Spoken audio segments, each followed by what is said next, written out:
One man lost out on his father's inheritance, getting a run-down house while his siblings made out like fat cats. Though Simon expected it, the laughter made him cringe. However, he got the last laugh and made everyone wish they had treated him better in the beginning. What could have happened?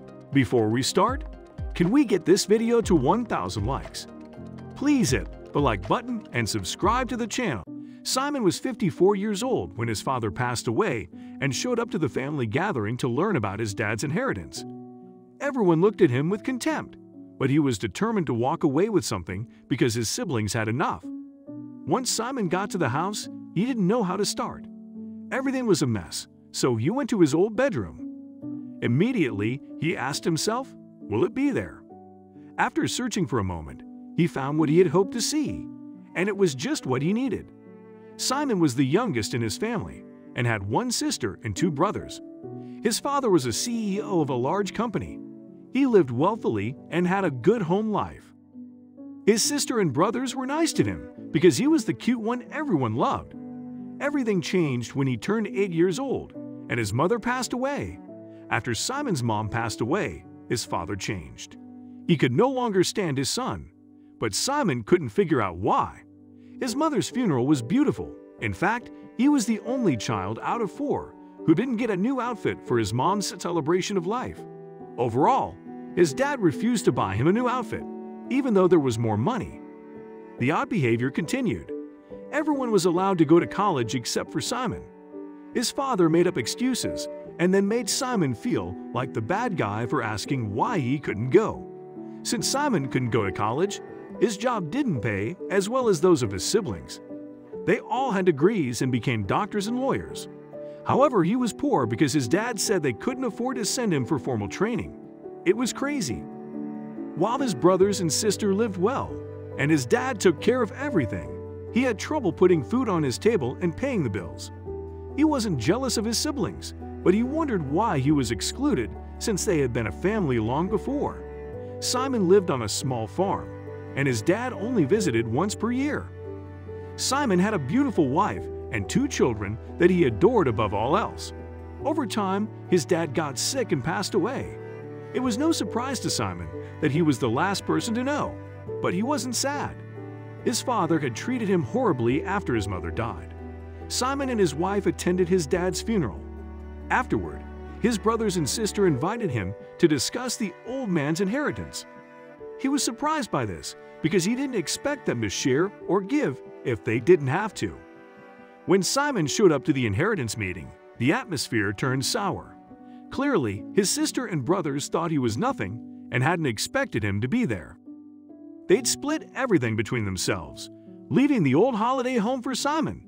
Simon was angry. The properties and possessions were divided. It took 30 minutes to settle him down, and he chose to take the house and never see them again. He immediately went to the property to check it out and saw it was in bad condition. Despite that, he still remembered the good times he'd had there. In fact, most of them involved his beautiful mother, and he relished in that feeling. Once he went inside the house, he realized it was trashed. Simon immediately went to his old room, wondering what might lie ahead. He realizes he had hidden something behind his bed. All was revealed in the end. Simon's facial expression changed immediately once he saw it was still there. The weight of the world fell from his shoulders as he carefully grabbed the cardboard box out of its hole.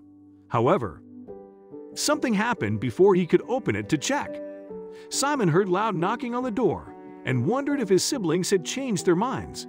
Simon opened the door, and the police started asking questions about why he was there. He was truthful with his answers, and the cops calmed down when they realized he was the new owner. They got complaints from the neighbors, as no one had been there for 10 years. The cops told Simon they understood he had inherited the home, but they explained that the government wanted to confiscate it and had been trying for 4 years. No one ever recorded his father as the rightful owner, so it had sat abandoned. Simon asked if he could go back into the house. However, the police officers told him that wasn't possible. Now that they knew who the owner was, the government would seize the property. He tried to think of ways to enter, but that didn't happen. Simon immediately panicked because no one knew what he had inside the house. In fact, no one needed it but him. He knew he had to call a lawyer, but the only one he knew was his own brother. Simon decided to try it. Peter laughed for a long time. There was nothing to do but let him have his moment so that he might hopefully assist. After talking to Peter about his case, Simon felt he was just a number for his brother. Simon had hoped he could get a discount, but the conversation left him crushed. Still, he had no other options, and Peter would be there with him in court. This battle wasn't easy, but Peter managed to win the case. The house was now Simon's again, but he had to renovate it within 6 months. If he didn't do so, the government would confiscate it again. Throughout it all, Simon only thought of what he had hidden. Simon took his wife and children to see the house.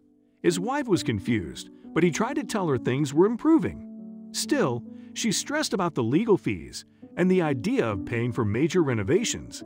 How was it good news? Simon didn't want to explain himself. All he had to do was take her to that house and show her why he was happy. Simon virtually ran into his house and couldn't contain his excitement. He went directly to his old room and grabbed the box from the hiding place. Luckily, the police officers hadn't searched it while he was kept away, or they'd have found it. Carefully, Simon put the box on a table and opened it. His wife was starting to worry that her husband had completely lost his mind. Then he pulled the display box out, and she could hardly believe what she saw.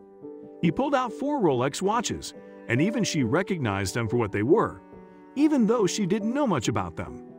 How had Simon known they were in there? And how did something like this happen? Simon had to explain it. When he was 8 years old, Simon and his father had one of their famous arguments. He knew his dad valued those watches and loved them. Therefore, Simon stole them from his dad's room one night, hiding them under the bed for revenge.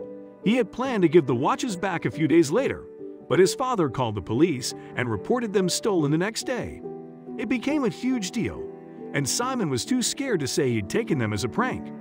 When his mom died, the family never returned to the vacation home, and Simon forgot about the watches. Once he returned, he remembered, and now he could sell them and pay for the house renovations. He called his siblings and asked them to come to the vacation home a few months later. Nothing had changed, so they started laughing. However, he showed up in an expensive car, told them he sold the house, and was living comfortably. Simon got his revenge.